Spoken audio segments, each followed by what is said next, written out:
Okay, what's going on? It's 5 o'clock on a Monday. We're going to do our random drawing here, but first let me do a quick sound check. Building a vending machine model today. Let me test vending machine model today. Let me test this real fast. Test this real fast. Okay, sounds good. Okay, sounds good. So, couple things. First, I did finish the bike shop financial model last week, and that's all posted at smarthelping.com. It's under industry specific templates right at the top. It's also on the latest financial model here. And that turned out really great. Today, we're going to get into a vending machine model, and I'll probably be doing a little bit of research as well as just uh, trying to think about how to build it and starting with logic. Before I get into any of that, though, let's do a random drawing. At the beginning of the stream, I'll pick a number with Google Sheets random between function based on the total uh, people in the mailing list, what you get on the mailing list if you've ever bought a template and you don't unsubscribe to the mailing list, which is quarterly. Everyone gets a number. The number that they get is the same forever. And if your number comes up, you get to pick any template from smarthelping.com.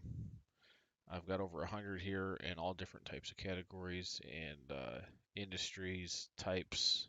Not all financial models, some are trackers, just tools that you can help. Some are in Google Sheets, some are in Excel. All kinds of stuff here to check out that I've built over the last 6 years. Okay, so let's trigger the random number and see what we get. 621. Okay, I will be emailing person number 621 and we'll see what they end up picking. Okay, so that's done. Let's get into Excel here. So vending machine model. Some things I know I'll have to do are deployment. So if you're going to start deploying vending machines, well, you have to buy them, or maybe you manufacture them, but generally there's a cost per unit. There also could be costs related to deployment. So what I want to do is a schedule. And I'm wondering, I don't know if we should put 3 different vending machine types or just one, but I think always err on the side of having more than less. So if I've got, I'm going to do vending machines, I might want 3 types because I want to say one type might have more sales in a region than another type, or one type might sell higher price things compared to a different type. So it's always good to have that granularity, just as a general rule of thumb. So I think 3 is a good number. So let's think about how we want to structure the cost, and then I'll probably get into a little bit of research on um, how we structure the sales forecast. For deployment, let's label this. We have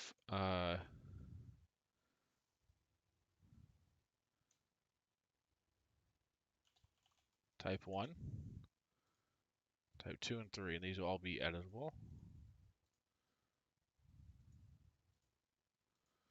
And no, I really have no plan for what I'm doing. I just kind of go along here. I've obviously done models forever, so I kind of know what I need to do, but it evolves as I go along here. So, and you could just change the names. Everything in blue text with yellow uh, is going to be changeable. Let me close this out. So The easiest way, honestly, is just to go, month number, and just say, how many are you going to deploy each month, and it might be all in 1 month, and actually it could be in month 0.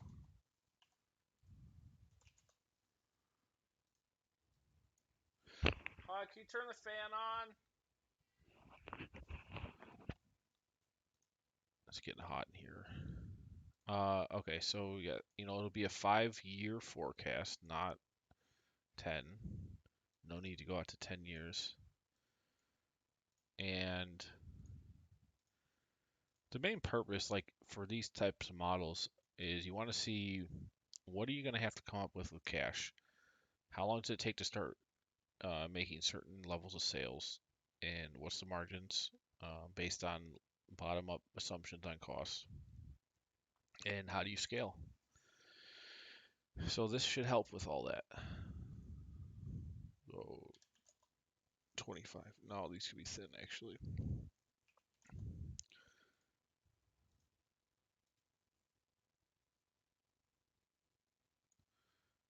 So there's some things we can make high level assumptions about, and some things we can't. For this, so let's just say, who knows what number, the numbers are arbitrary, doesn't matter. Let's say 50 of these, 100 of these. And then, I don't know, maybe a month after I've made a little bit of money or kind of organized, maybe month 7 or 8, I do another, maybe 100 of these now, 150 and 500, or whatever the case might be. Call this vending machine deployment count. Um, so what we can assume is each deployment, well, we're going to do, so first there's a unit cost. We need to separate that out first. So probably do, we don't need a relabel, so this is equal to that. And this is going to be called cost per unit. So wherever you're buying these, because you have to buy them from somewhere, there's going to be some cost per unit. And actually, we don't need to define this over time. This is a static. So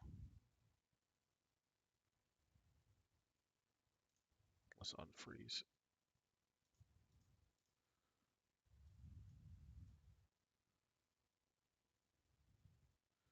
So we have some static costs here. Cost per unit, let's say, I don't know. Doesn't matter what the number is. It'll be different for everybody depending on what in the world your types of machines you're doing. So let's say type 1's 1200, these are 500, these are, I don't know, 3000.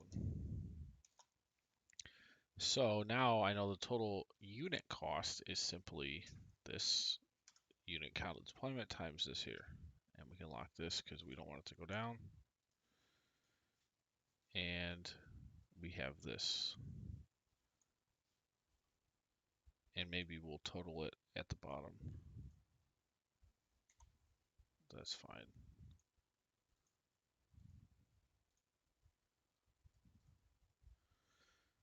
So total costs of all types down there. This is your cost per unit. We also want deployment cost. Now deployment cost is different. So that can vary because if you deploy more here or less here, it might be more or less, and it might not be granular enough to say deployment cost per machine. So I want total. So here's what we're going to do. This needs to be actually, this does need to be locked. Let's pull this up here. Hold on.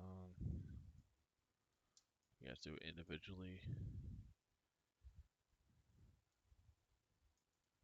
Insert a couple.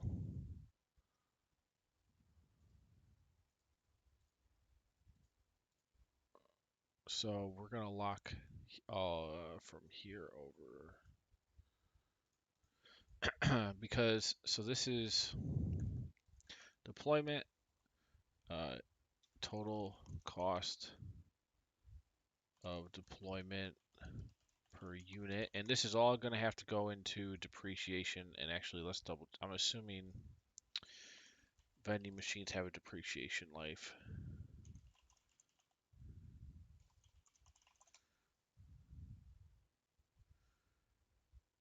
6 years. And I'll make that input editable. We'll keep the machine until the end of its useful life, about 12 to 15 years. Fine. So we're only going 5 years out. So every machine we put out there will be active for the entire 5-year model. Up to 150 vending machine purchase. So 179 deduction. If your company spends $50,000 on a machine. Okay, so I'm not that worried about tax stuff, but I will do an automated depreciation schedule. If you are able to, your accountant knows about doing, you know, depreciation immediately, like through a 179 or something, you can just put the useful life as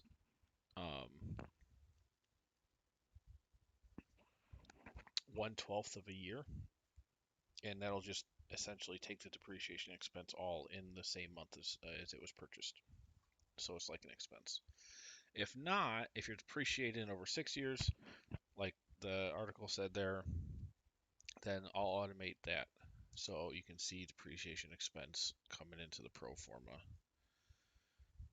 Right. So here's the cost based on a per unit. Um, this is raw, like raw cost per unit. And then I want to do a cost of total cost per unit. Let's do like raw. And then the other one I think we need to do is, let's say you've got shipping or whatever. There could be a bunch of different stuff related to it. We're gonna do cost of deployment, i.e. shipping, setup, etc. So you're probably gonna have to spend money to deploy these different things, and it might be on a per unit basis, it might not. So I'm just gonna put in a input, hard-coded input here.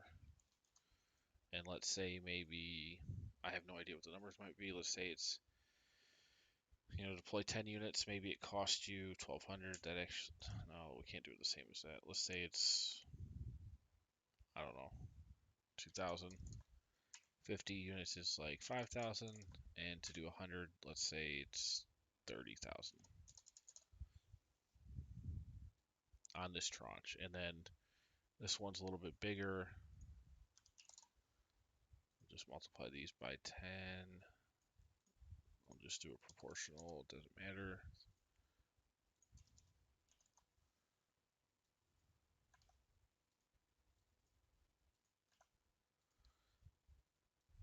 The point is, you'll easily be able to go in here.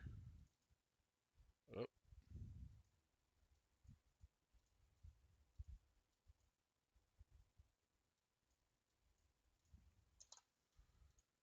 and just manually hard code in if there's costs related to that. And in this case, it's just easier to do it on a monthly basis. Literally you don't have to define a month, just it's a 60-month model. Put in your deployment expectations for all 3 different types here. And you've got your costs here. This all might be one. You can split it evenly between them, or you could just put it into one slide. Doesn't matter. These will all add up together for a total cost of deployment per period.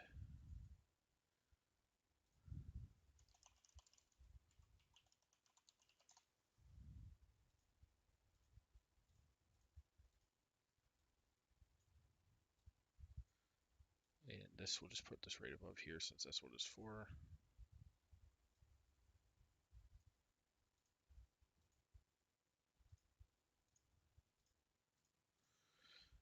All right, so if you build out some units here, you're gonna do 160.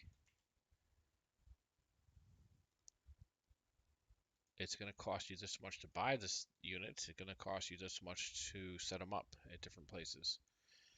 Now, I'm assuming, well, we'll get into this in a second. Hold on. So you got cost here. We'll do cost of deployment, and we can do also um, cost to purchase. This is purchase cost, so purchase price per unit cost, purchase price.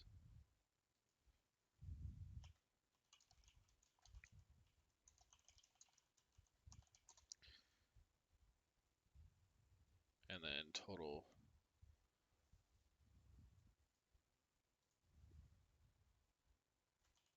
purchases. Okay, so we got purchases and deployment as a hard code or as a dynamic cost. And that's pretty, I feel like that's going to be relevant no matter what any caveats you might have. This is pretty much could fit anything, I feel like. There's enough assumptions here to account for all kinds of stuff. So, I know how many machines I'm going to have out and when. I'm assuming that deployment and purchase happened on the same month. It's not like you buy 1,000 here and then you deploy X here, here, and here. It's assuming the cost is recognized when it's deployed. So keep that in mind.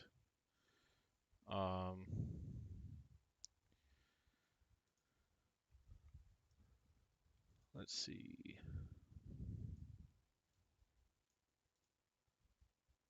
Well, so we have our kind of schedule. Now the next thing I know we need is revenue. And then we're probably also going to have to know if you're going to pay royalties. So let's say you set up your vending machine in a college campus. The college campus is going to want a royalty on your revenue, almost like a franchise fee or something. So I'll probably just have a overall royalty at some percentage, and it's just going to apply to all revenue. But I'm not getting into that yet. First, we got to figure out how we're going to make revenue. So we got three types of machines. I don't think we need to go into like like let's say each vending machine has 8 different categories and all these different prices. We're gonna do an average. I might do a helper sheet that lets you put in numbers and you get the weight like the and the expected sales, and you get like a weighted average price per average sale ticket value. But let's see. So this is going to be revenue.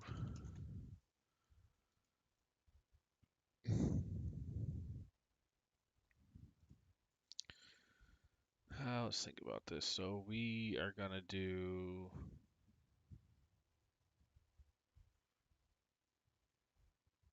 probably a starting sales count and a monthly growth. I think is the best way. And we got type 1, which will be back here on the defined. Type 2 and 3.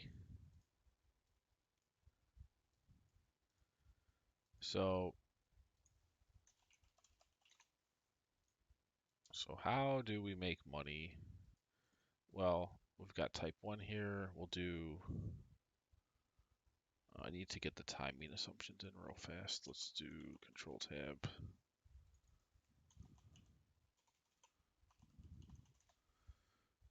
Some parts of the model are going to be really,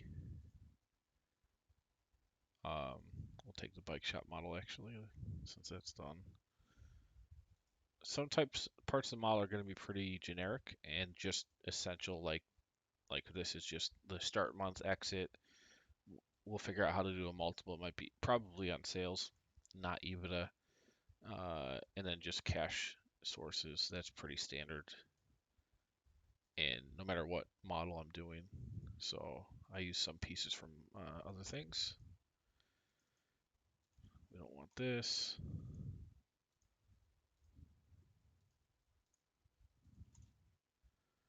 I really just want, and we don't need know this yet.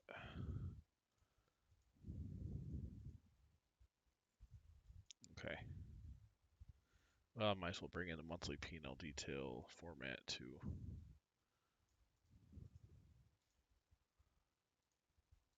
And this will be different, but oh, come on. Copy, paste. This will be equal to, well, hold on. Validation.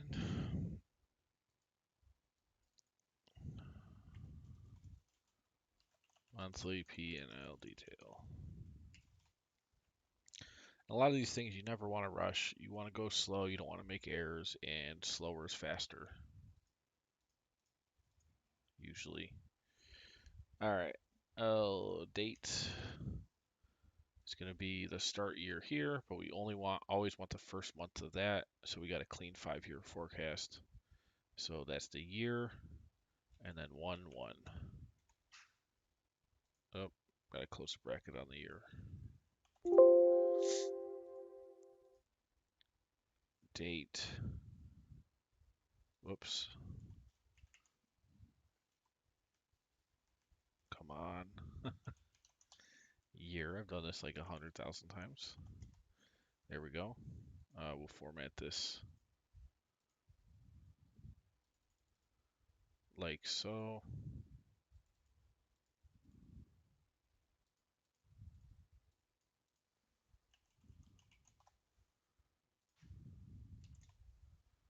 '21, '22, 3, 4. So we got to go down to 2025. We'll also have an NA in here for if there's no exit plan.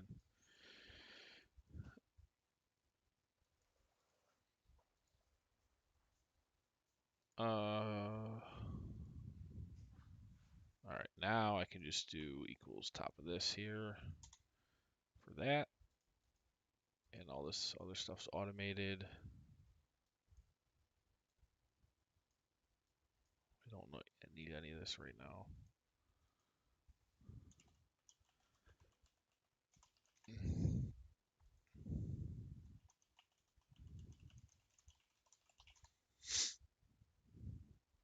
Anyway, where was I? Revenue. Oh yeah, and we need to know the year.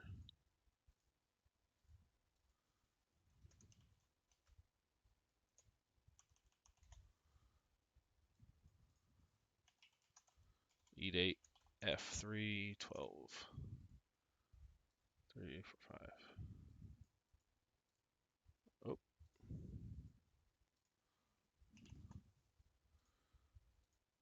all right. So type 1, whatever we're calling that vending machine type.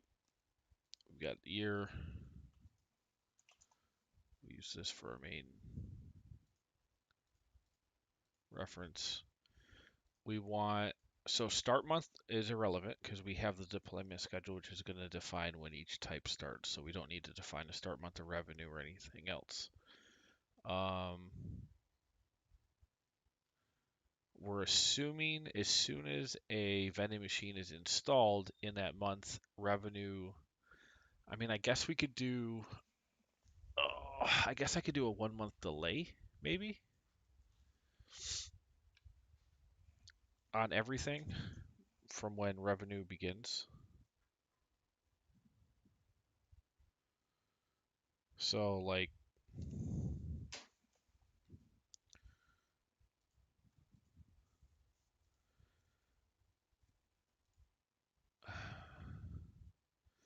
so if things are deployed here, revenue will always start 1 month later than the deployment. Yeah, I think that's good, and that's a pretty good way to give yourself some time. And we could just say, actually, I can make it a dynamic number,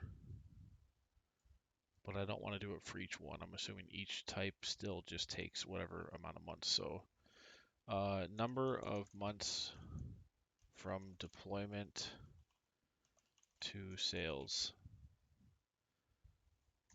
is the first thing.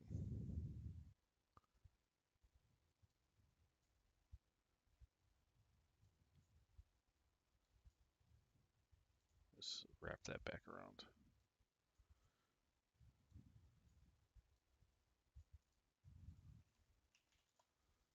Oh, and let's say that is for now 1. It could be 0, or it could be like 5. That's going to apply to everything. Next, we have, so we want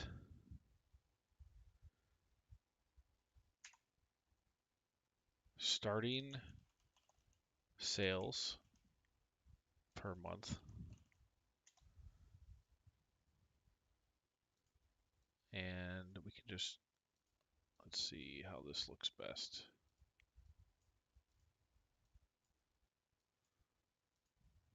Get all this out of the way.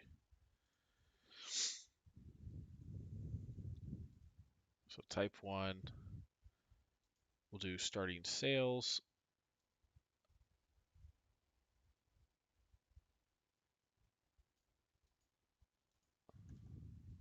Let's say, I don't know, 250.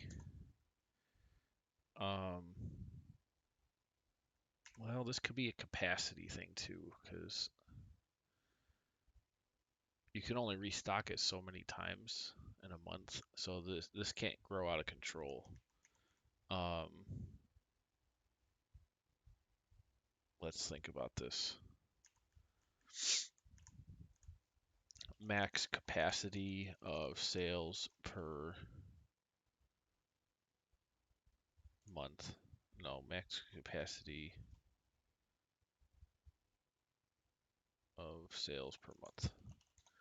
So if you've got one vending machine type, what is the absolute max that you know that machine can sell or can do in a month?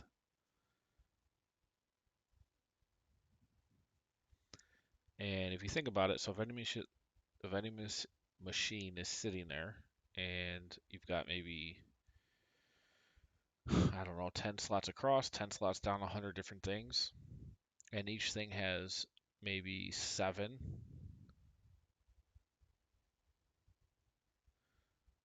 So how do we calculate that? Let's say rows,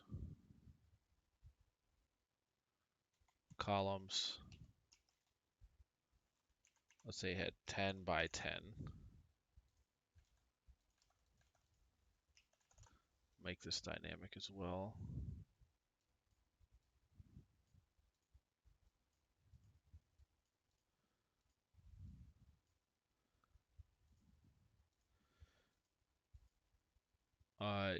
Depth, which is units per row. And this actually going to be height, width, depth.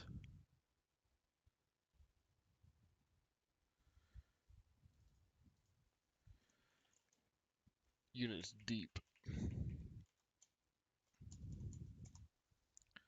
And let's say it goes 7 deep. So that means a whole vending machine, if everything sells out, you will have 700 sales is your maximum until you have to refill. And then we say max refills per month. And let's say you can refill it. Oh, this is going to be where so max refills per month. If you absolutely had to, max vending machine refills per month. Does this even make sense?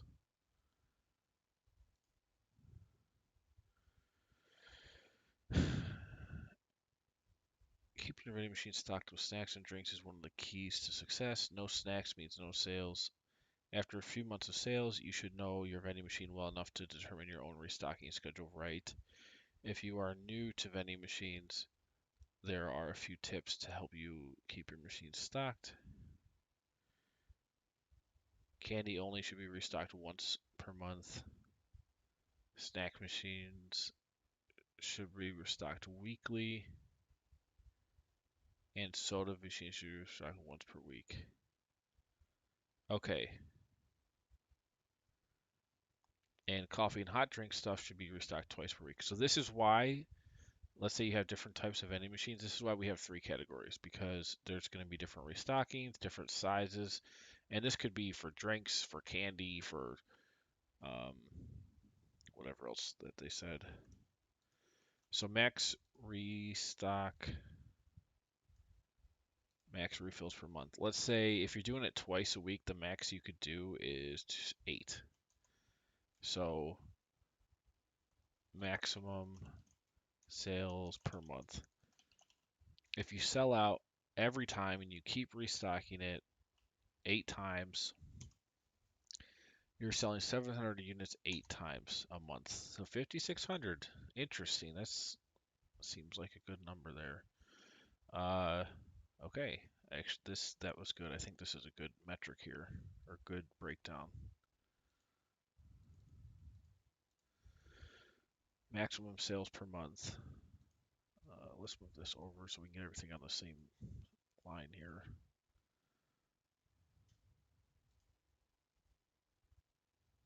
To start of sales.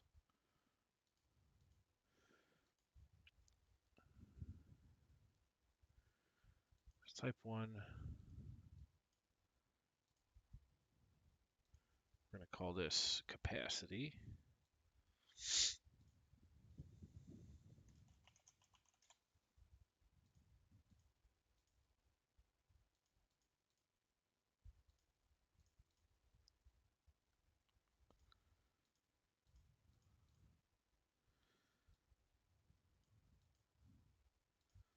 It's always hard to see what looks the best until you really get it here. That's pretty good. Okay, so capacity. Height of the machine, width, depth, um, total units when full, total items when full.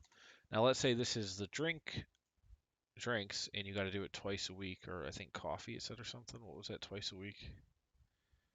Uh, hot drinks or coffee. Let's say this is a hot drink or coffee one. So we want to refill twice a week. Let's say it's 8 times a month. And if you did that, you're returning 700 times over 8 times. You're selling 5,600 units a month. Now, what I'm going to say is there's some percentage. What if we should do seasonality as well? I mean, for candy, I think seasonality is irrelevant because people will eat candy all year round, doesn't matter. For coffee, hot drinks, or for soda, maybe certain months might be higher than others. So now we have a problem. What do we prioritize? The growth of, let's say you put a vending machine in a new spot, it takes people to get a while to get used to it. And so you don't make max capacity because people need to know. And then once you do get max, then you start seeing seasonality. So I don't know if that's more important. I feel like after a few months, if your vending machine's in the right spot, you're gonna know what your max like. It's not gonna grow because you're not gonna be putting like new products in there. This is for established stuff that's people been buying for decades, usually, or at least years. So I think actually seasonality is probably what we want to prioritize. And what I'm going to say is,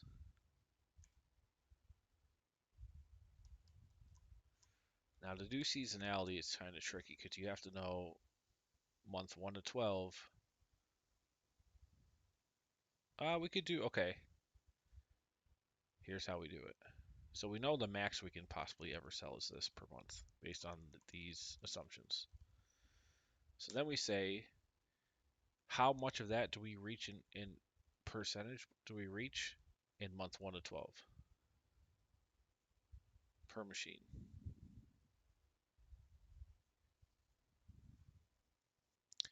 And that's your seasonality. And let's say year 1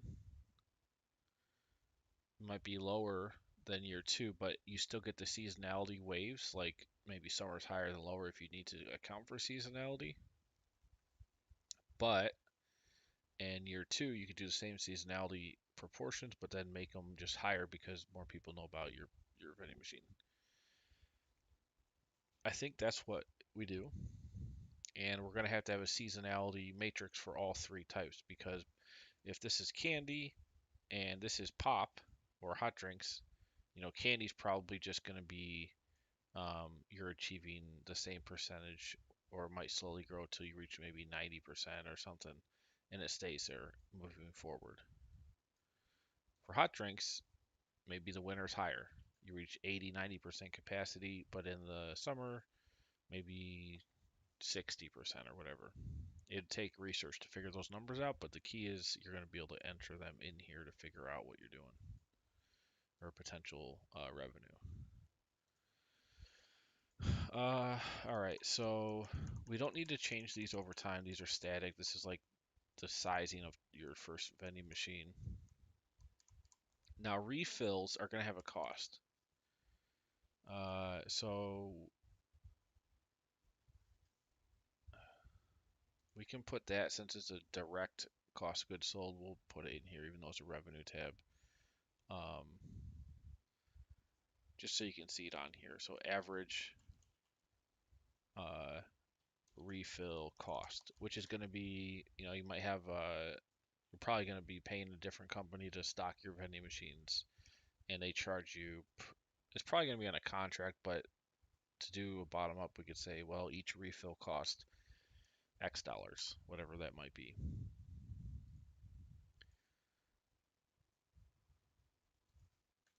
And that input is not going to change either per year.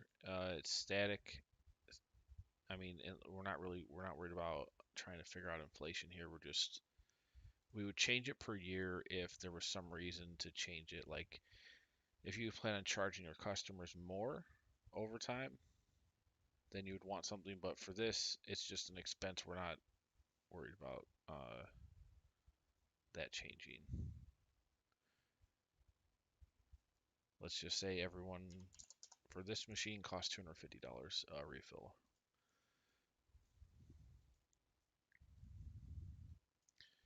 Now, let's think about this. So I guess we can apply the percentage or see the capacity rate to obviously the monthly sales, and we'll just apply that to this number too. So if you reached half capacity, technically you only had to refill at half the amount of time. So that percentage can just apply to that, so we can account for it at least whenever I build the seasonality logic.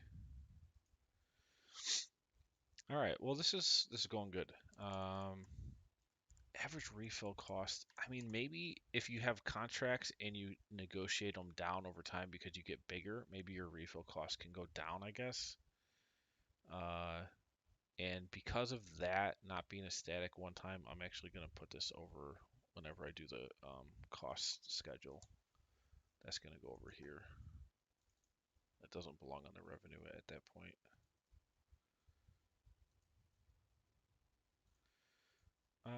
Okay, great. So what now does anything have to be accounted for over time on the revenue side? We've got our deployment of vending machines over time, the cost of purchasing those, the cost to deploy those. We have the sizing. We're going to put the sizing for 3 types, which leads to the maximum sales that can happen in a given month. that doesn't need not like the sizes aren't going to get bigger over time. They're the same types of vending machines, so that can stay the same. Um, Now, what can change probably is the average price per purchase.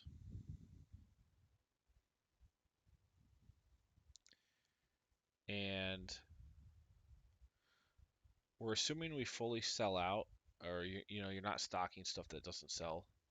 So we can simply do an average, and that could change if prices go up for whatever reason, or if you think you'll sell more of the expensive things later, whatever. You might have a strategy for your pricing. So we'll do average price per item sold. So that's, what the customer is coming in and paying, putting into the vending machine. And that could be, and we'll do like a helper tab here, average helper, and just say, if you've got item 1 through 100,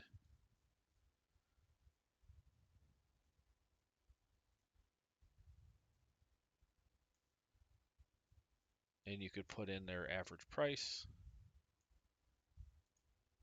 Man, it always amazes me about the different types of logic I end up running into with these models, and this is great. I mean, this is a completely new logic for revenue. I've never done it before, and it's going to be useful.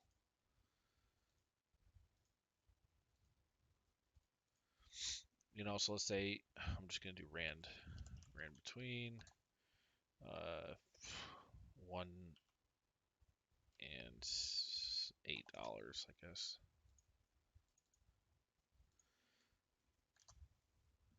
So let's say you know all your different prices of all your items. Uh, do we want to assign a weight? I mean, the weight would be relevant. Let's say you have to restock the whole machine, no matter if you sell something or not, um, because it has to stay fresh. I guess. Well, I guess number one, we need to account for that loss of things that are not sold, and that would be different based on the vending machine type. But in that case, we need to wait, um, because if you sell more of item 14, that's $7 compared to item 2. Well, you can't just do a straight average here. It wouldn't make sense. You need to do weighting to get your average price for everything. So we'll do this. Expected monthly sales. And all I'm doing this for here is so that you can come in and put in some data here to get better information for for creating this number, which is the average price per item sold. Because I'm not going to come in here and put in 100 different units for all these different types and have you manually put in. That's just not efficient. But you can do it here once for one time and just see what the weighted average cost per unit is, and then you can enter it. Expected sales, cost per unit. Now, if you don't use a slot, you can just zero it out, and I'm going to use an average formula that doesn't count anything that's a zero, or you could do zero out the sales. So let's see average monthly expected sales per month. And let's say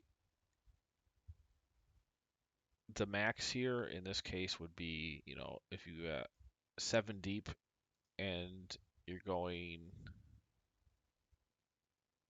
8 potentially refills a month, Then in 1 month, the max here would be 7 times 8, 56. So 56 is the max, so that's just, we know that's a baseline. Let's say 56 here. And then we'll say some of these things are average 35.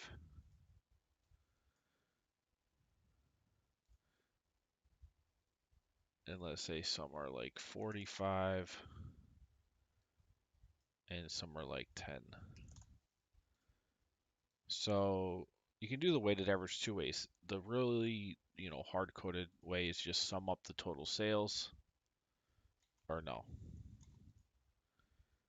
just do the total sales for each unit is there, and then you just sum up the total sales. You sold 13,000, and how many sales was that? 3,000. You divide this by this, and your weighted average price is 425.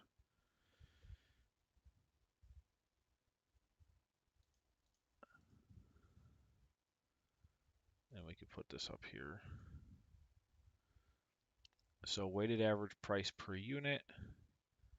Now the other way you can do it is you can use sum product, which is a little bit more fancy. To get the same number, you do sum product. You'll do this whole range, which is the price, times this. And all sum product is doing is this, what's happening in F, is just multiplying each by each. And then you do that and divide by the total of your thing that's driving the weighting, which would be the sales per month. And we should get 425 from this formula as well. Yep. So that matches, which makes good sense. We'll do the fancy formula since that looks better. So this is the weighted average cost price per unit. 425 for this data set. Now your numbers, who knows? You got to put your numbers in here. Now the other thing this does is show you percentage waste. So if you wanted to go in and say, well, on average, this vending machine sells out of some things, it doesn't sell out of other things, but we have to replace those every month, depending on what type of vending machine it is. And in that case, you have some percentage utilization or percentage waste, which is going to be another item, which could potentially change over time. So we're going to do waste percentage. And let's say you've got, again,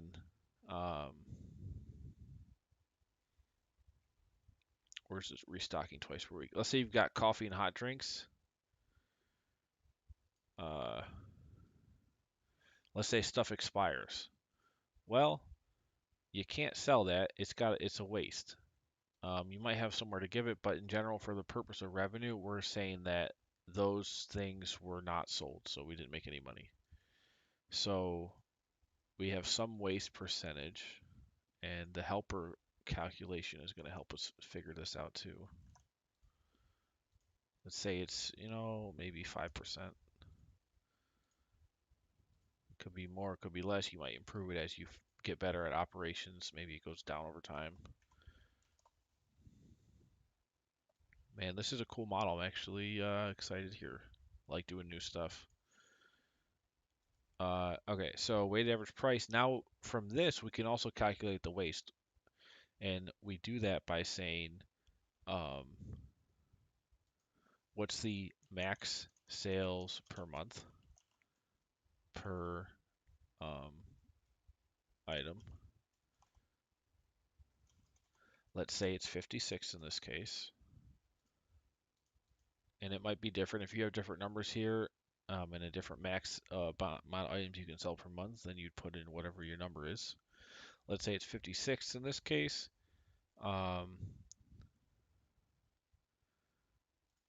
So max total sales or total item types.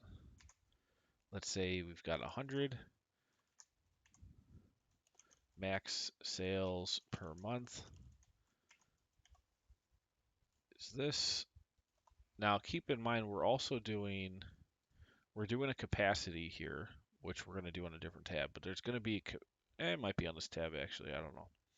So capacity percentage is going to say of this amount, how close are you getting to that capacity in sales in month 1 through 12? So that means that's what you're selling. Well, technically that's how much your turnover is. If you refill it 8 times, max sales per month is this. Let's say you turn it over 4 times, so it goes in half. But even if you turn it over 4 times, you might not have sold everything that you're turning over. Your max sales is still that, assuming you sell everything you had, but you might not. So to account for that, we need to know the utilization rate. So here, we can calculate that. Let's say we got 100 items here, so this is another input. Each item could sell a maximum potentially of 56 if it's restocked every time and it fully sells out every time. You'd sell 5,600 in this case a month. And then actual expected is this. And what that means is even if you refill let's say this is 4 refills, um, you only turned over here. You only actually sold a percentage of that. So we'll call this the difference. So you wasted 2,000 in your waste rate. And this is just to help you so you're not just plugging in a blind number into this here, waste percentage. Helper, we'll call this helper calcs. So it'll help you figure out your weighted average price per unit. It'll also help you figure out the average waste rate. And just based on some sound logic,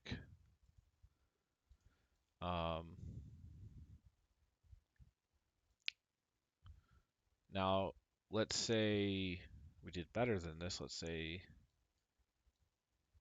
these all sold out.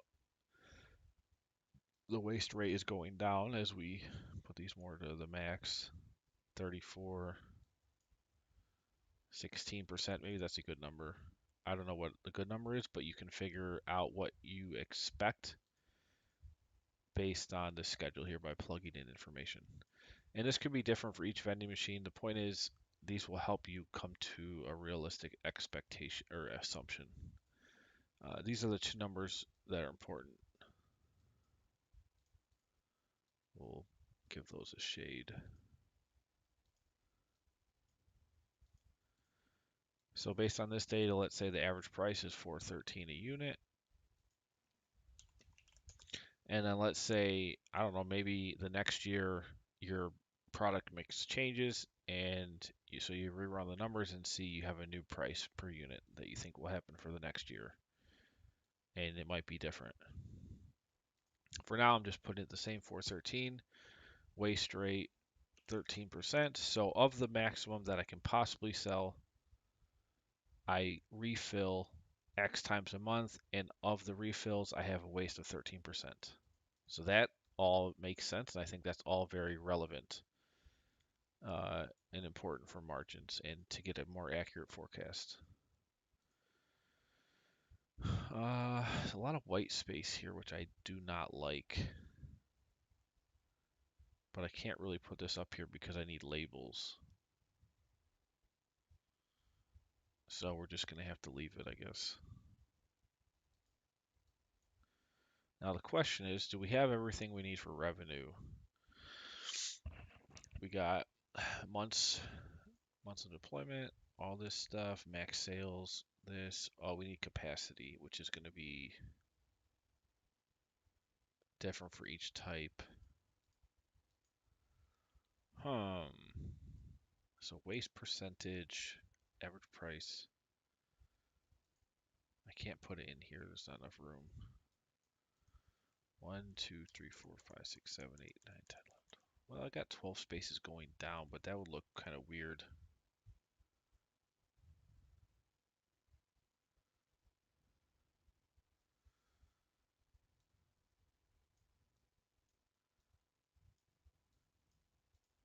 Trying to reduce some space here.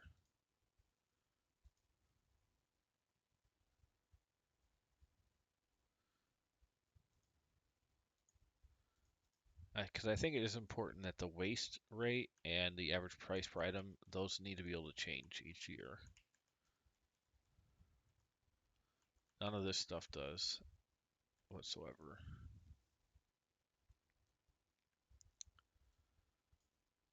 All right, this is good. Let's do capacity.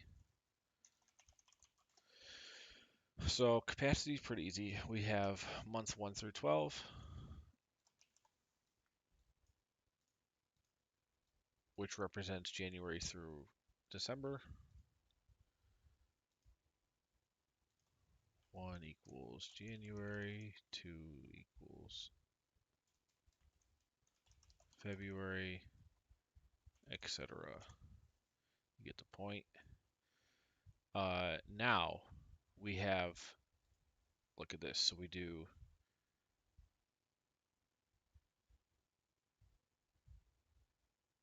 year 1 like this.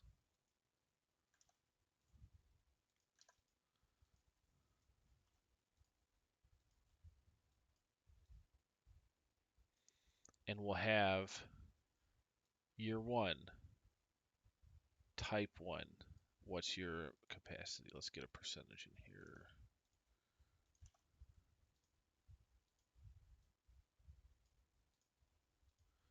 I love the light grid lines like this.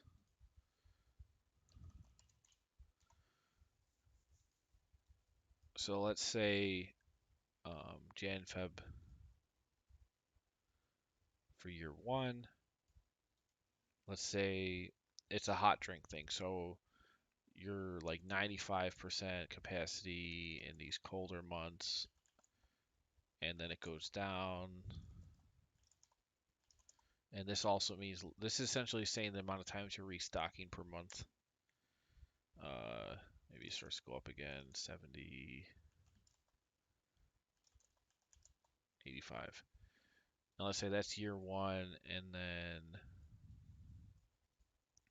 year 2 might be a little bit different if you plan on advertising, or you just think you're going to have better turnover or better sales for whatever reason. The point is that you can account for it if you want. Now, this can't go over 1, obviously. So let's grow it by 0.1%.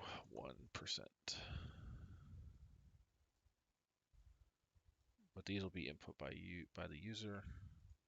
So you can at least account for capacity or utilization or turnover improvement, and more turnover. You're doing more turnovers because you're having more sales. So there you go. And so this is going to be different for type 1, 2, and 3, because they potentially could be different types of vending machines. So you need to account for the difference there. This will be equal to type 1.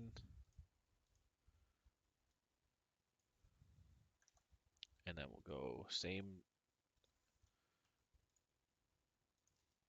format. 1, 2, 1, 2. And this is your third type. So this shows seasonality configuration by year per month. So month 1 through 12, here's what type 1 looks like in each month over time. And we'll freeze this. So you can scroll down. You can make this a little wider.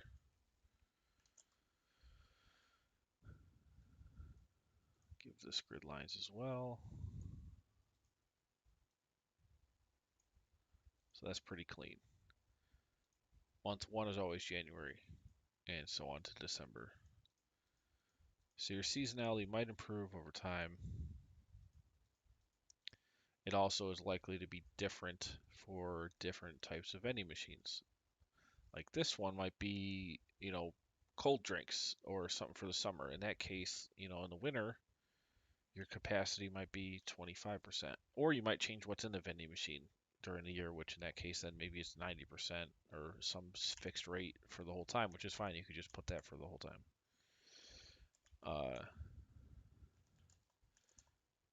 70, 90,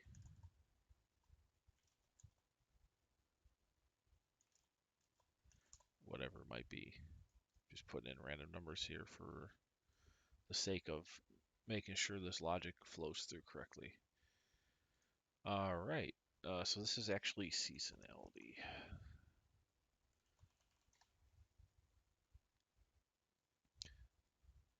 And this is defining the percentage of max refills per month. We'll have to put a note here. These percentages define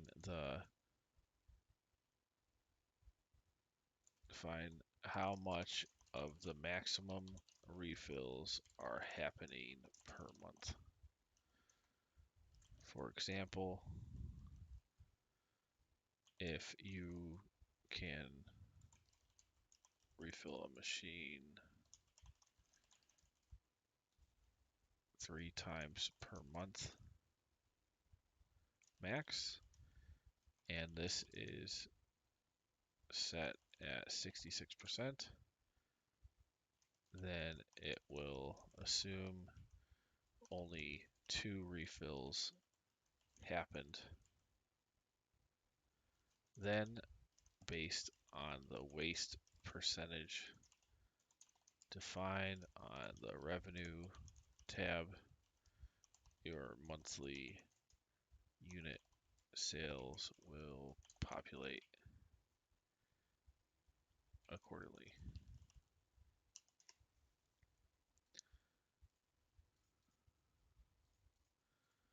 All right, that's pretty good. That makes sense. So we got all of this. We've got this. Let's do this for all 3 types. We're going to assume this applies. This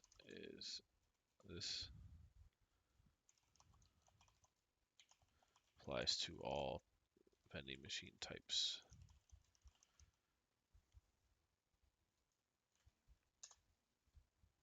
And we're about to get to the monthly detail, which is going to be great. Just type 2, type 3. Usually 3 types of things is a good number. That makes this model tremendously more dynamic than it would be if we just had one type of vending machine. Because if you think about it, just reading a little bit of an article on it, there's definitely a need for this logic, and that's all you really need when you're modeling is to understand the different logic structures.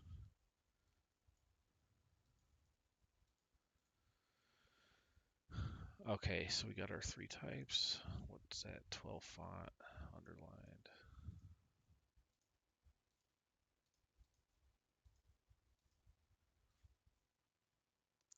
And these will be different. Let's say this is like $6 with a 10% loss waste. And let's say these are like average of 250 with a loss of, let's say it's barely at all. Let's say 90, or let's say like 3%. Again, the loss is defining, the waste percentage is defining basically when you restock how much are you throwing out or can't sell.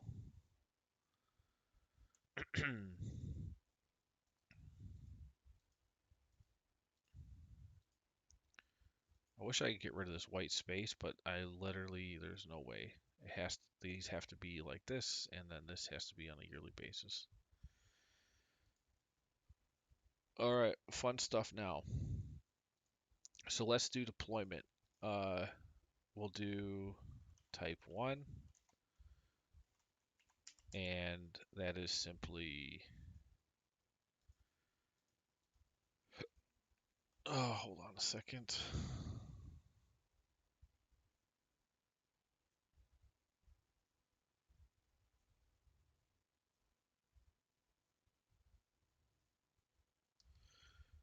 Um, so deployment revenue, we'll do deployment type 1,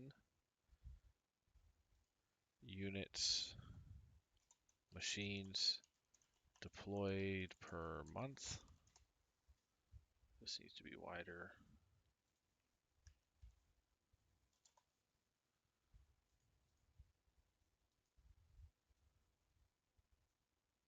Oh wait,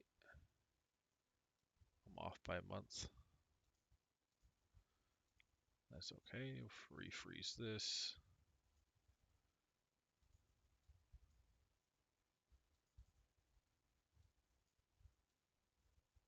This back. Oh, come on. Take this over here. That's there. Okay. Oh, now what are we doing? What do we do? E8, E4, comma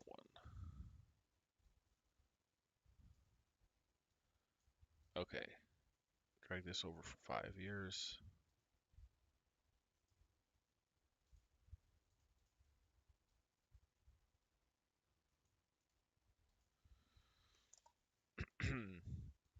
So type 1 machines deployed. Actually, yeah, let's just do each type. Do I want to separate? I guess I'll do it. So we'll do deployment. We'll do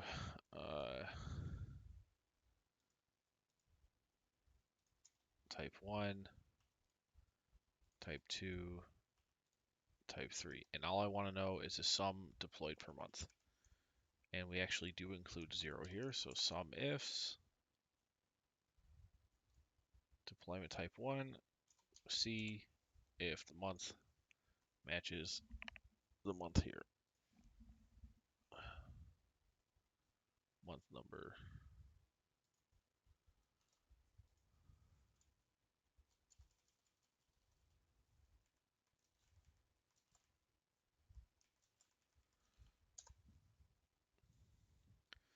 And the real value of doing these models, obviously you have to know some Excel, you have to know a lot of things, but the value is understanding. Look, I looked at like one article and just had an idea of, okay, what makes sense for what types of things do I need to structure to show running a vending machine, starting a vending machine company and running it? What are the metrics? And we still have to do all the cost of goods sold. We've got to do cost per refill, which we kind of started. There's all kinds of things we got to still do, but this is good. This is good. So this is 0.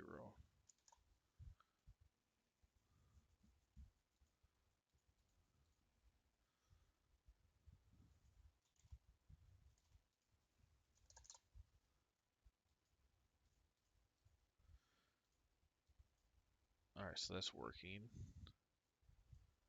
So we've got deployed per month of type 1.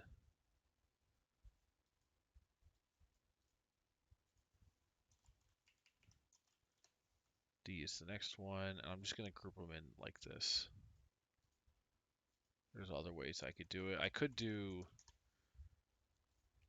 type 1, all the units deployed, total units that exist, and then sales based on that, and then kind of go like each one in a separate thing. But I'm going to do it like this instead. Total deployed per month.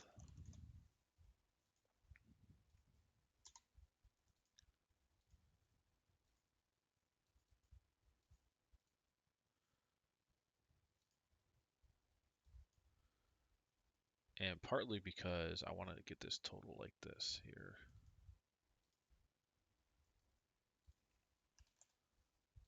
And I wouldn't be able to do this as elegantly the other way.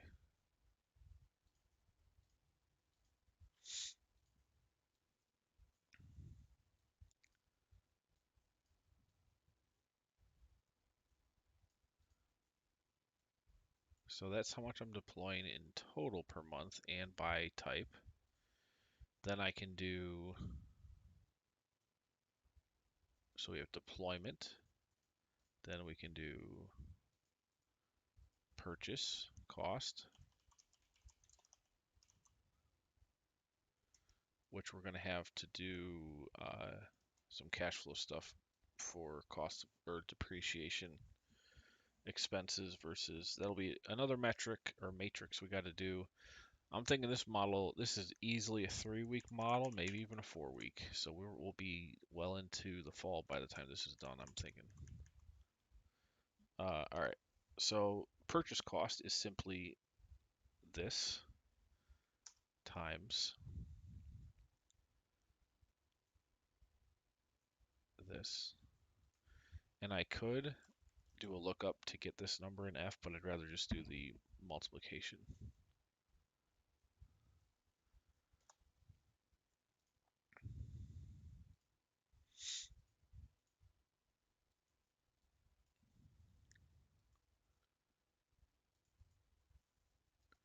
So here, F, G, and H.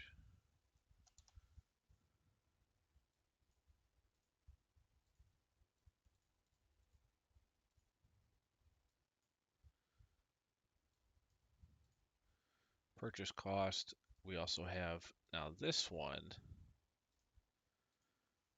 is deployment cost. And that's going to be, now that one I have to do a lookup on. So that's going to be an index, cost of deployment, J, and the row number, I want to do a match. Check the month in here against the month over here.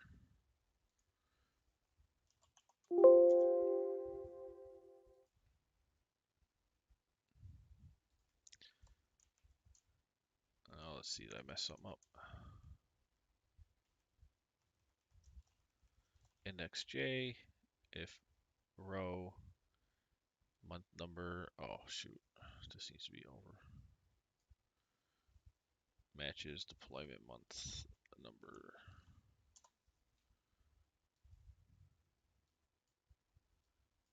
Now, does that make sense? 6,000 and 60,000. No. J, K, and L. So this one's got an index K.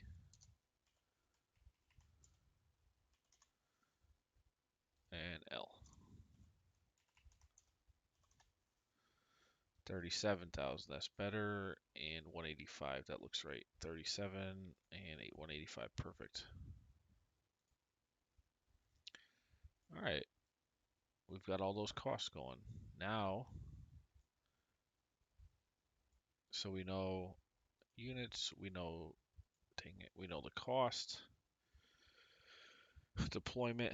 Deployment is definitely expense items. These are not depreciation items, but the purchase price is definitely a depreciable item, which we'll have a schedule for later. Units, we need to know this for the sales. So let's see, next up, so we have deployment. Let's do,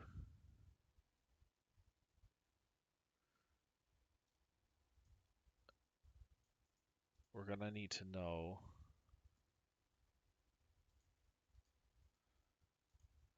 cumulative vending machine count. So type 1, 2, and 3, and that's just a simple addition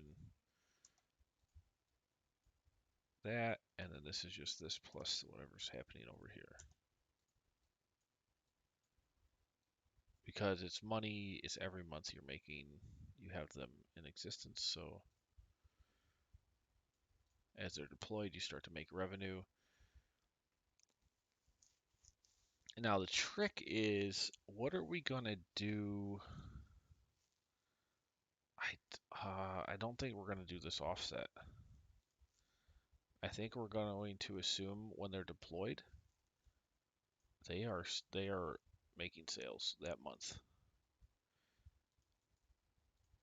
And that could be a function of how you set up your seasonality. Like in the first year, if um, deploy, you might just have a lower percentage in the month where you're deploying a bunch because maybe it's only a half month, or maybe it's 0%, and that's fine because this is literally all 60 months of the whole forecast, month 1 through 12 for each year. So you could account for that pretty granularly right in here.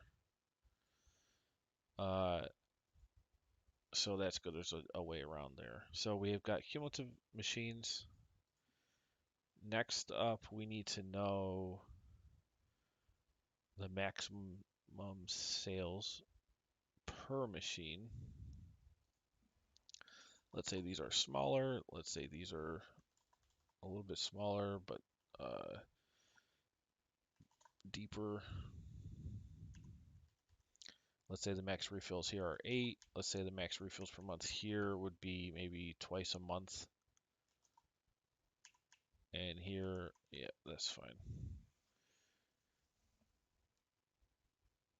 So we want to get to this number. And then from this number, we're going to apply seasonality.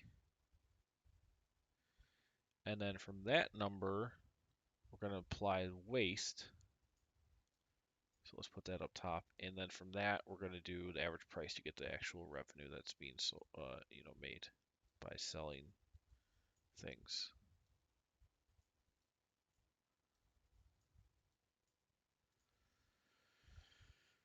All right, so what did I say was first? Oh, max.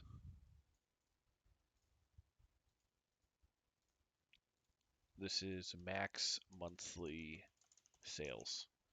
And year 0 is no sales. We're not doing sales in month 0. So if you did deploy here, sales don't start till month 1 no matter what. Now we do, so type 1, let's think about this. We've got 10 units, 10 deployed.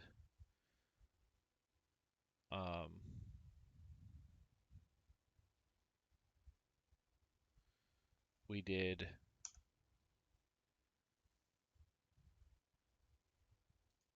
can do 2,800 per month is the max. And then we look up the month number to get the seasonality. So January, let me see, is month give you the number? I'm pretty sure it does. Yeah, perfect. So that's the total, but then we do times our seasonality, which is index. Actually, we have to do index match. We need to pull this whole table, which is fine. So index this. The row number is a match. We want the month here, which is going to equal actually month of this.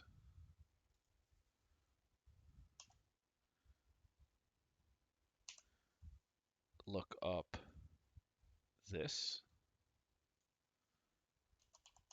And then for our column, we want to match, I think E2 is the year with the year up here.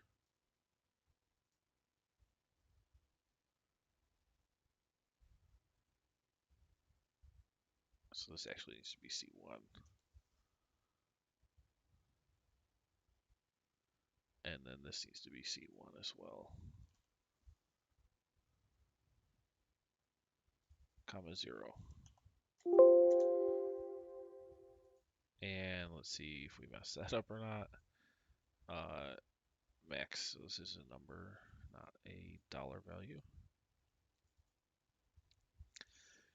So this can go down. Revenue, this one stays locked. C1 to 16 is the index matrix we're pulling based on month,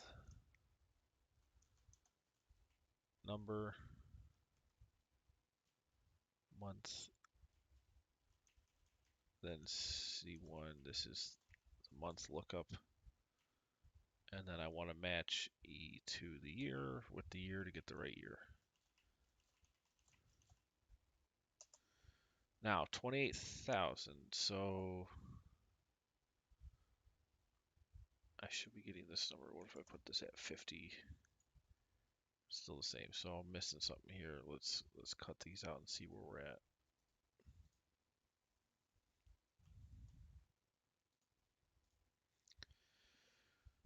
Okay, so index match, we've got a little conundrum here because we're pulling 100%, and for type 1 in month 1, we should be pulling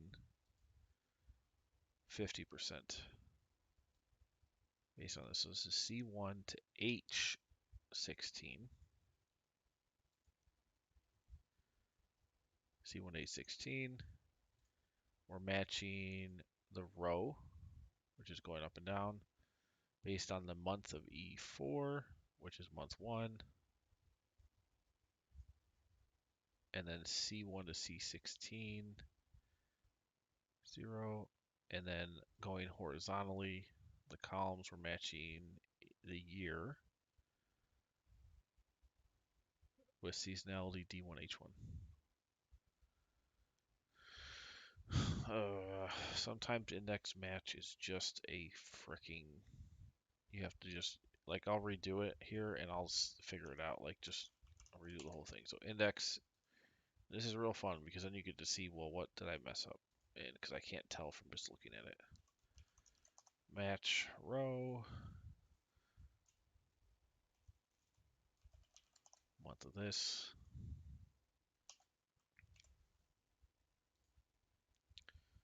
this, column, match E2 with this.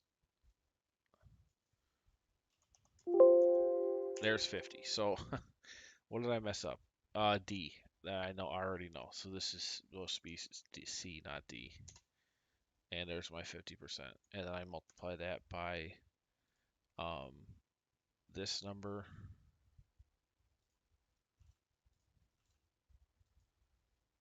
And then you multiply all of that by the number of machines that you have.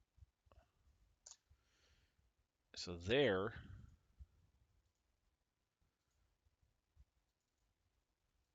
is the max sales per month for 10 machines. Now, if I only had one machine, you could see now I go to 1400, which is half of 28, which is the max, right? 28, and then we're saying half of that. If we say 90%, it's going up to 2550. Okay, great. Now, so we know if we have, let's put this back to 10. If there's 10 vending machines doing 90% capacity,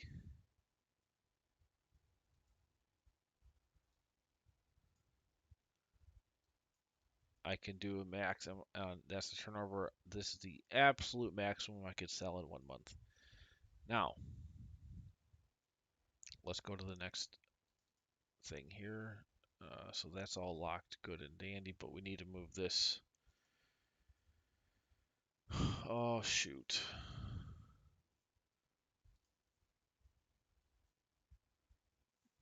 I have to move this down.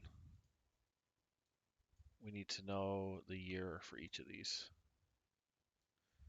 Otherwise, I have the same number. Like, it's not going to be able to return this one and this. It's going to look at this one when I choose one. So I have to look at a new matrix, which is going to be C19 to H31. 19, 31, 19, 31, and this is 19 to 19. Also, I'm multiplying by not 28, now I'm doing E25, which is 350.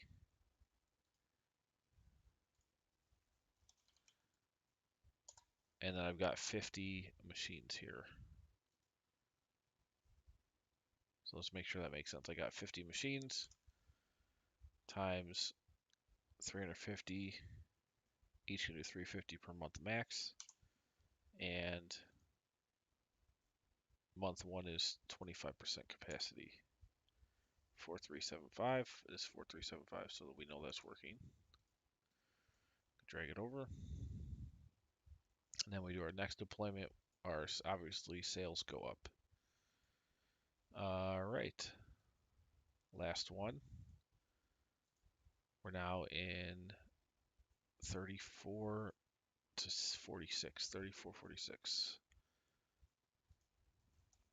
34, 46.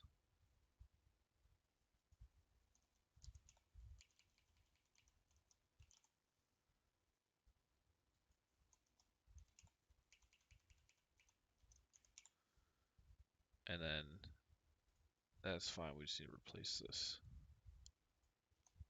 E28.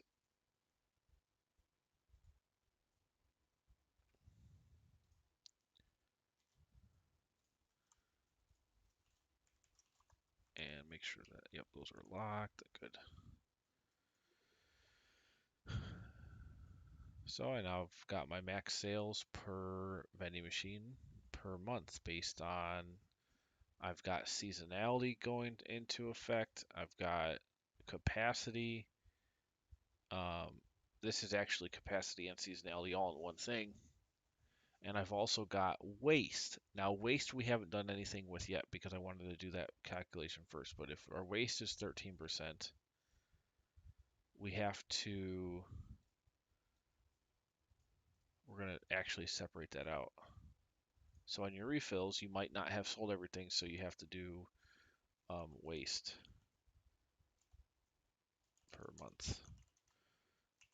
And that's simply going to be this times, and hopefully you can improve that over time so you're more efficient.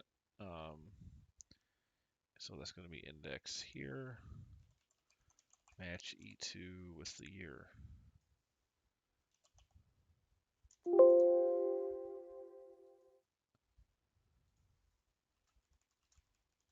And I think that's actually a really important metric to have because if you refill every time, it doesn't mean you're actually going to have 100% sold out, and some stuff might have expired. It depends on what is actually in the vending machines, which is why I did 3 types.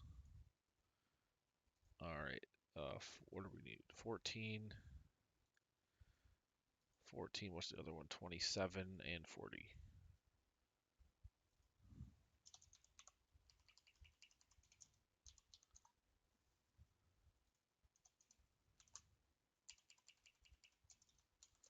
Really excited with this one. This has got a lot of new logic I've never done. Love it when that comes up because I've done so many different models in my life.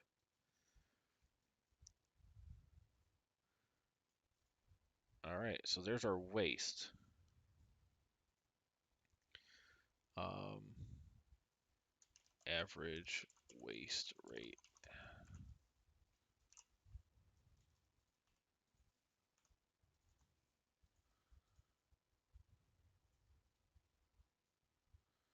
And this could be if you see some kind of metric research that shows like average waste of different things, you are trying to target that. This helps figure that out. We'll do 1 decimal on these.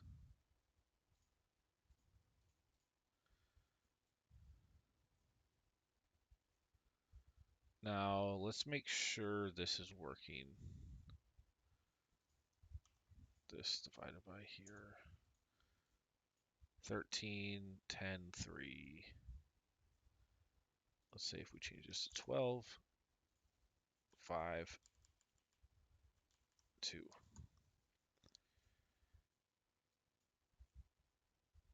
Oh, hold on, we're not into year 2 yet.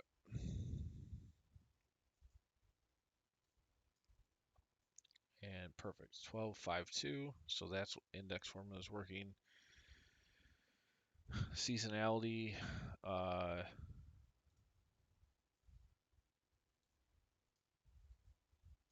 let's just make these the same and make sure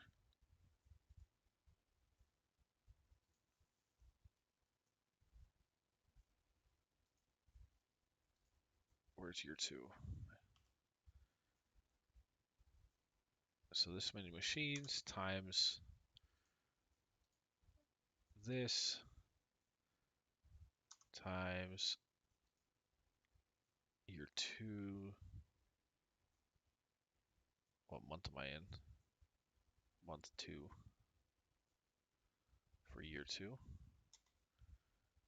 is that number which matches, and then the season or the loss there is 13, which is 36. Wait.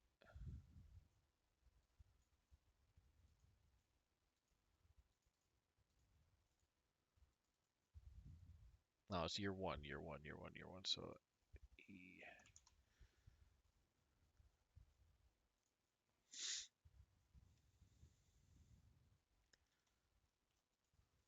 So loss for, or I'm sorry, month 1 of year 2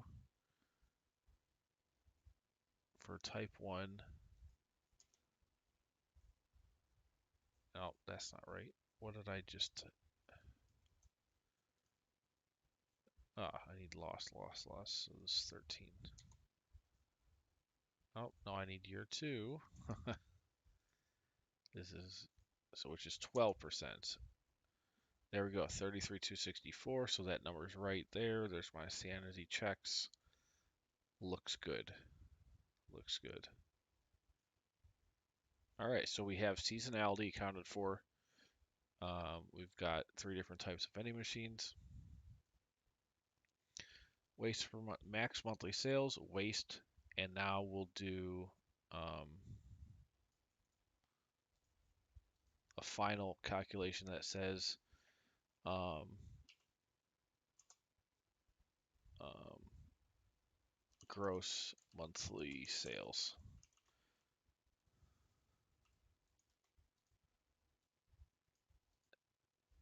And I gotta update all these titles here too. And this is gonna be, now we can just take this number times our sales for that row, or for that type, which is right here. Actually, we can target this whole thing. Match E2 with this here, 0.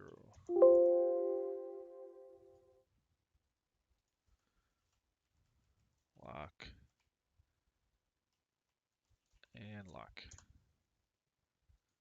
So this is my actual monthly revenue.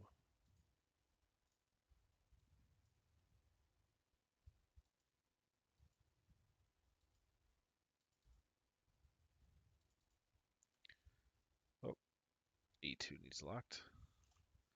And we need 15. And we need 28 and 41. 15, 28, 41.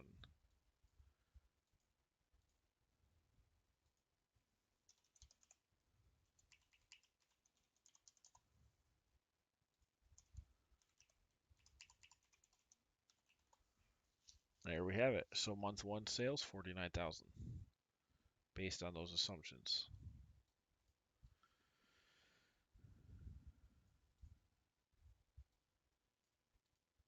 All right, this is an important number. So let's, can I save this?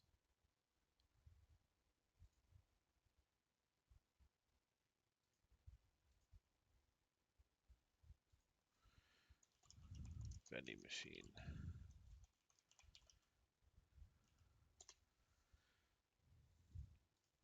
All right. So this is right. This is total purchase cost, total deployment costs. And these are different. Purchase cost and deployment cost is different. Total cumulative. Oh yeah, that could be the same thing actually.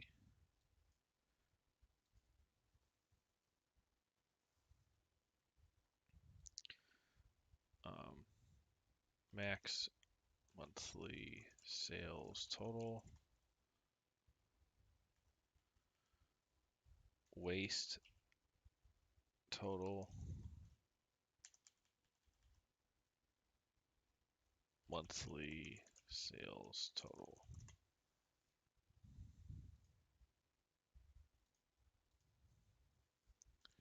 Let's just be congruent here. Deployment cost totals.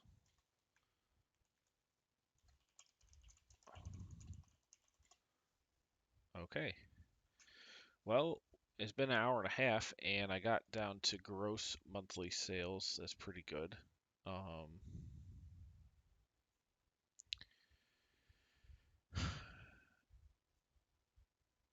Next up, so what I'll do probably next week is, let's think. We obviously have to do cost, so average refill cost.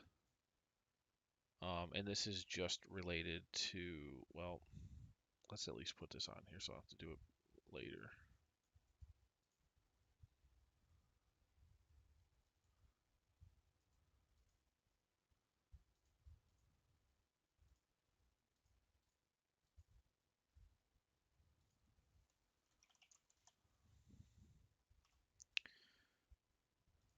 So type 1, well, actually, we'll do average refill cost type 1.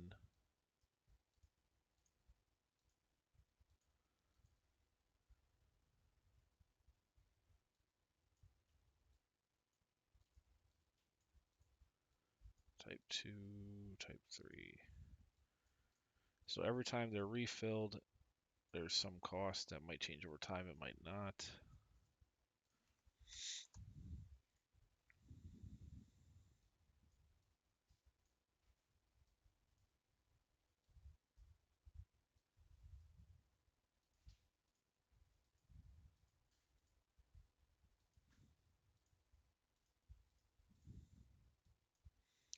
So this is like a variable cost because it's based on refills, which are based on this percentage times this. So this many refills times your actual capacity attained, and then that will be multiplied by whatever this is for each type every month.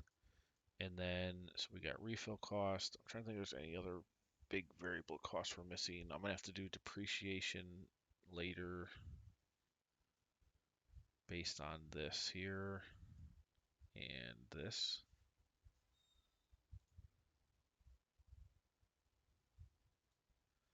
Let's give all these a grid line.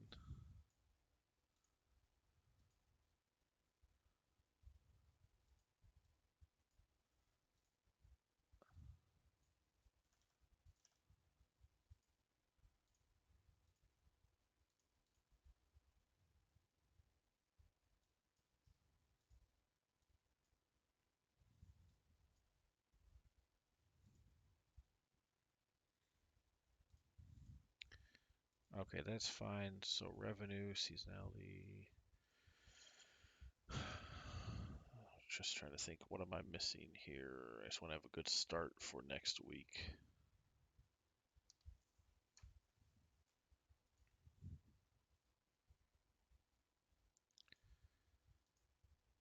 Deployment.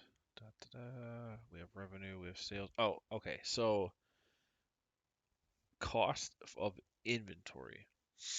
So how are you replenishing your machines? Now, this is going to be real simple.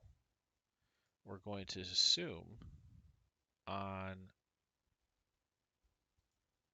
what's the best place to do this? I guess right here. So weighted average price per unit sold. We're also going to do, I guess on the helper calc, you can put, this should be price per unit. This is what you're charging. We can also do, where do we want to put it?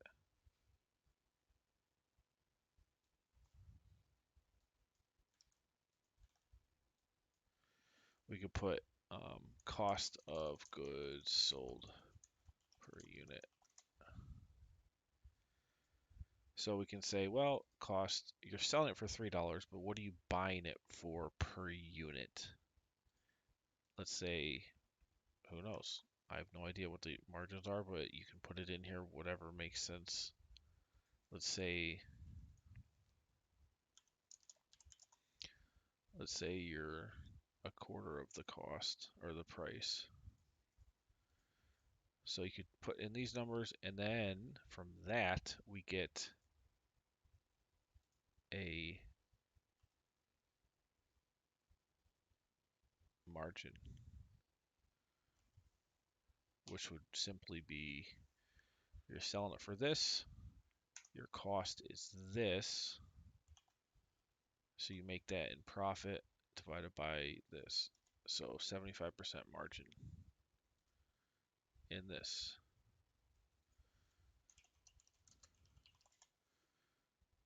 But we want to know the weighted average margin. So here's our weighted average price. We also want to know weighted average margin. And then we're going to use that, and that'll be an input in here, which is weighted average margin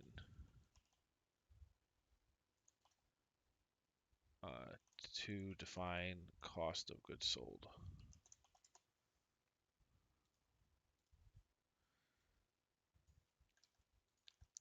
And let's say it's 75%.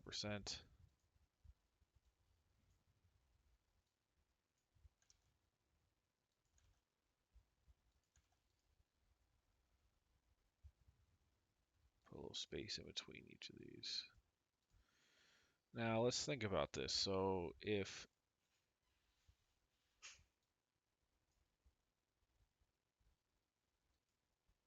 I'm trying to think of the way to actually figure this out now with the fancy formula. Uh, Actually, we could just do average um,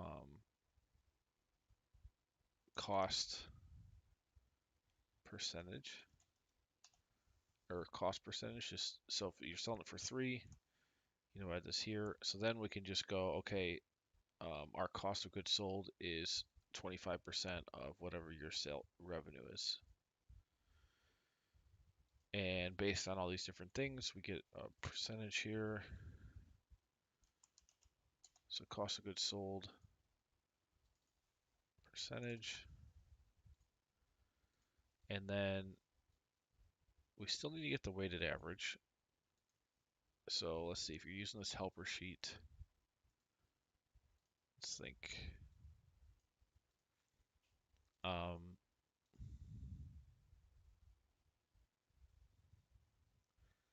well, down here, so we could just sum it all up. We can say this is the total. Well, no, we need unit sales. You do some product. So total cost against sales, because this is the sales is what we're always against, or the sales per month. So there's your total cost.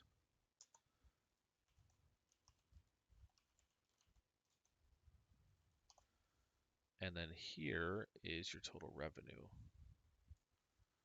And then that way you can get an average margin by just simply saying, okay, this divided by this.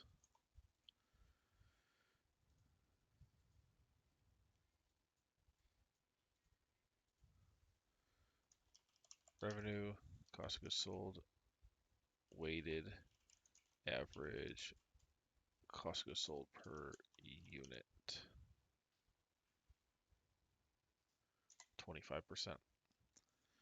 Now, obviously, these numbers are 100% based on what you put in, and this is just a helper calculation to help you figure out this number here.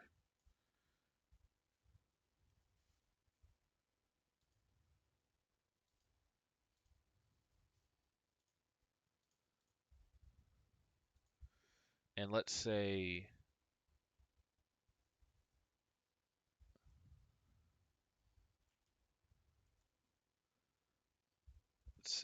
these are like 0.12. Let's say some of these are a little bit different.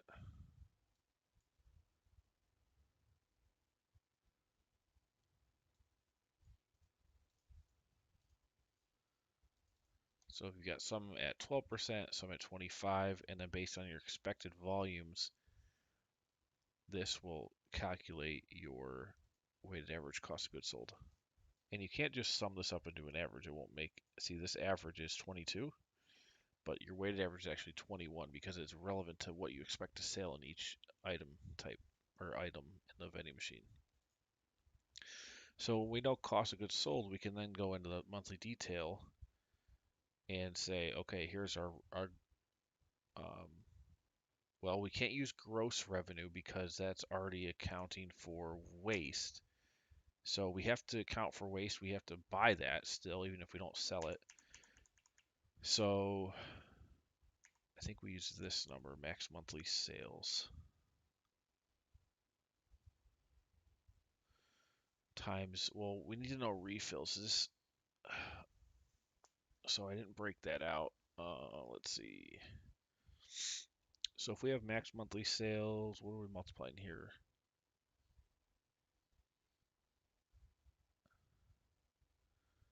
What's this 25? It's doing 12. Revenue 12. So this number, max sales, based on assuming all the refills happen, times the number of vending machines, multiplied by the seasonality, which is, this is defining your refills. So yes, this is the number we use. So you're essentially buying 25,000 units to sell. Now there's 3,000 of waste.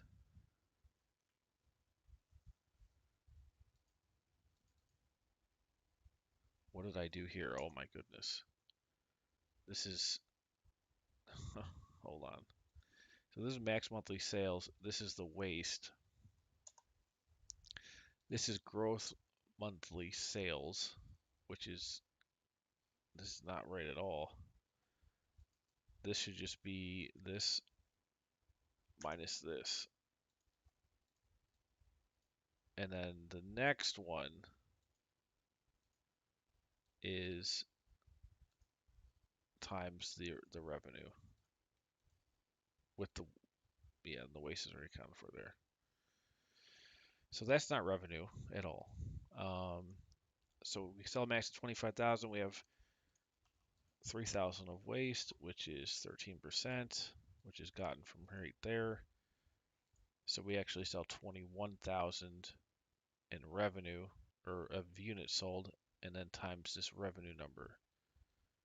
Now, if the margin, or no, we're going to do weighted average cost of goods sold percentage.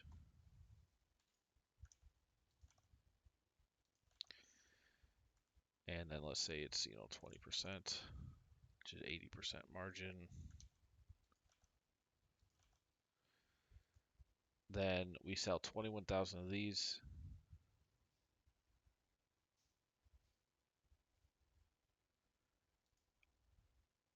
Total items from this machine. Average price is this per year.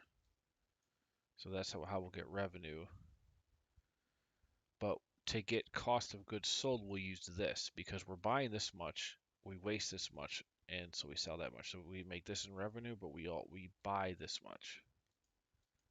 So this is a cost of goods sold item.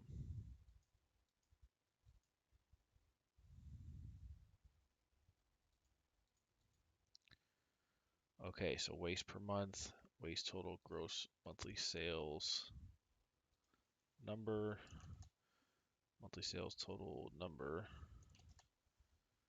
and then we do this. Gross monthly sales dollar value.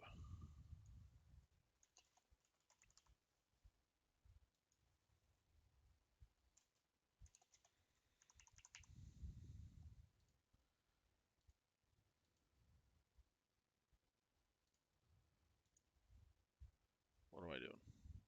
This.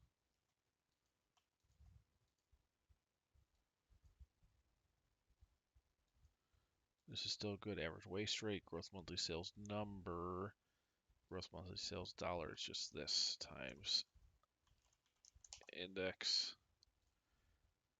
our average revenue per unit.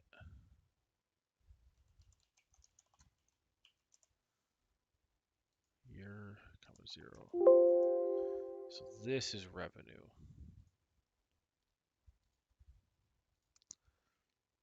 So I got 10 machines. Out of those 10, I can sell a total 25,000 units based on my capacity and refills. I have 3,000 units of waste. I sell 21,000 units at an average of $4 per unit. So your total top line revenue is this number.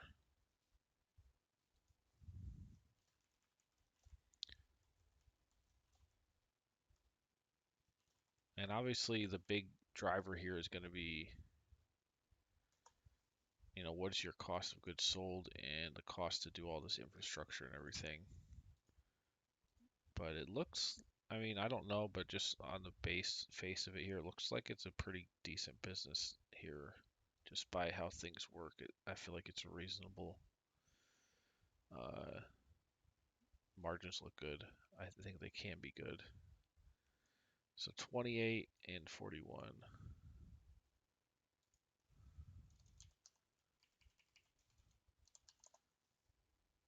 But again, everybody's assumptions are different, and you have to plug in your numbers here to see what the results are for whatever your situation might look like.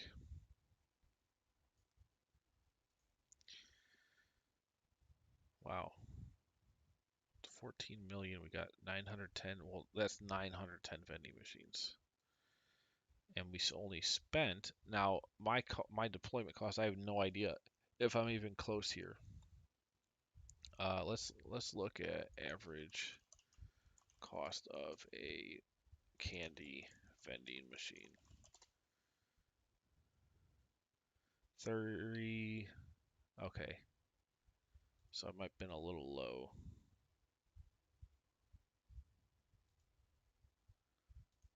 This is 3,000. Let's say,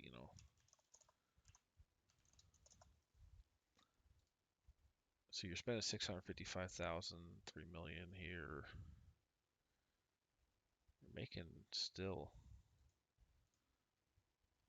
quite a bit. Now I don't know if my revenue, like if this size vending machine is that cost, if it's more or less, what stuff you're putting in it's going to matter. The waste percentage is going to matter. Your average cost of goods sold rate, like what does it cost you to buy all your stuff that you're selling? Seasonality and usage. This is seasonality. This is actually max capacity attained per month. Max capacity attained configuration by year per month. For example, if you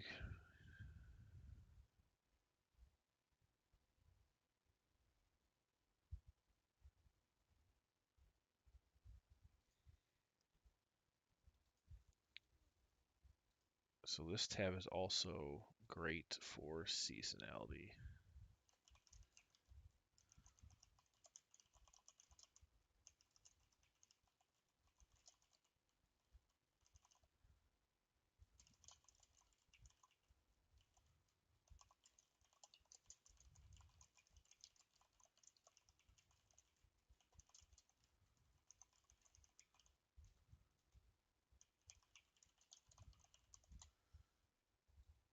So that works twofold. It's a capacity. Jeez.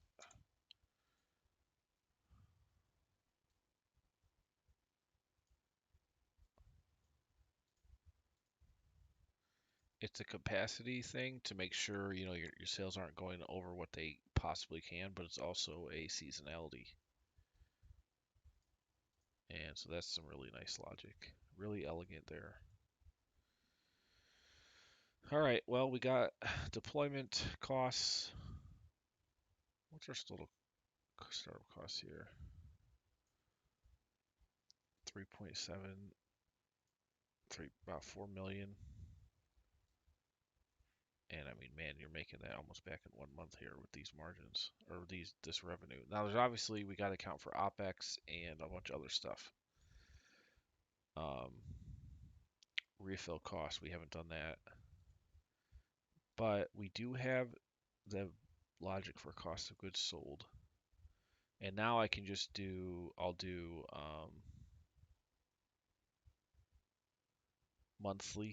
max monthly sales times the revenue to get the total max sales,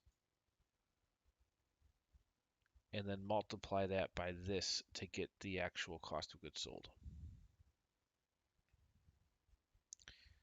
And you can figure out your cost of goods sold with this kind of map helper here based on the different items, sales per month, the price, and the cost of goods sold. And then this here will give you your weighted average cost of goods sold that you can use. And it might change over time, it might not. It depends on how your product mix changes over time. We've also got waste rate.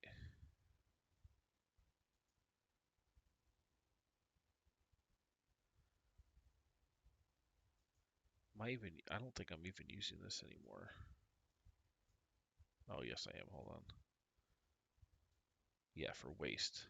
So this is a waste calculation. Let's put this up here. So this is one calculation. This is another one.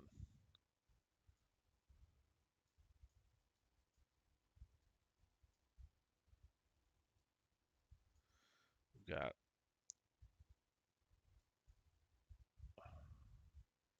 we don't need this. So you got your average price,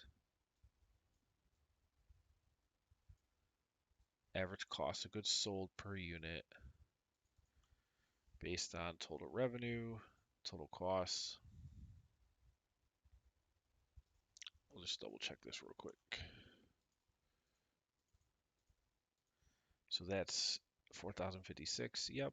And this is 19,340. Yep. Okay, so that's good. So of your total revenue, you're spending 21% of it on the cost per unit. Even though you're not selling every unit, we got to account for that cost. So over here, we're going to go max monthly sales, which is what you're buying to put in, times the revenue per unit average, times the average cost of goods sold percentage for each type. And that will give us our cost of goods sold, and then we'll get gross profits, gross profit margin. Then for OpEx, we're going to have, refill costs. I'm going to yellow this because I don't want to forget this next week.